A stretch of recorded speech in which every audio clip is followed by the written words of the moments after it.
ఊర్మిళదేవి ఎంత గొప్పదో మీకు తెలుసా?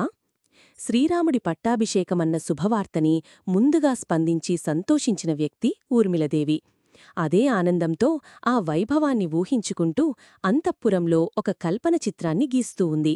అదే సమయంలో ఆమె భర్త అయిన లక్ష్మణుడు హడావిడిగా ఆందోళనగా ఆమె మందిరంలోకి అడుగుపెడతాడు. ఒక్కసారిగా ఉలిక్కిపడిన ఊర్మిళదేవి ఆ తొందరపాటుకు రంగులన్నీ ఒలికిపోయి ఆ చిత్రమంతా చెడిపోయింది. అప్పుడు లక్ష్మణుడు కైకమ్మ వలన అన్న పట్టాభిషేకమే భంగమయ్యింది, ఇంకా ఈ చిత్రం ఏముంది అంటూ కుమిలిపోతూ ఉన్నాడు. 14 సంవత్సరాలు అన్నవదిమెల సేవకై నేను అడవులకి వెళ్లుతున్నాను అని అన్నాడు. అప్పుడు ఊర్మిళదేవి కళ్లనిండా నీళ్లతో అలా ఉండిపోయింది. ఆ అర్ధాంగిని భర్త రమ్మనలేదు. తాను సీతమ్మవారిలా వెంట వస్తానని పట్టుబట్టలేదు.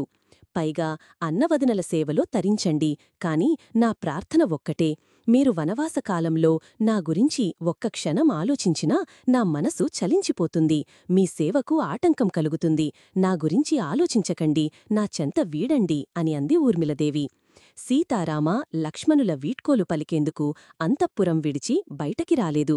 భర్తతో అరణ్యవాసమైన అయోధ్యలా భావించి చరించిన చరిత జానకిమాతదైతే, భర్త చేసిన త్యాగానికి ప్రతిఫలంగా అయోధ్యలో కూడా అరణ్యవాసంగా జీవితాన్ని సాగించిన ధన్యవనిత ఊర్మిళదేవి.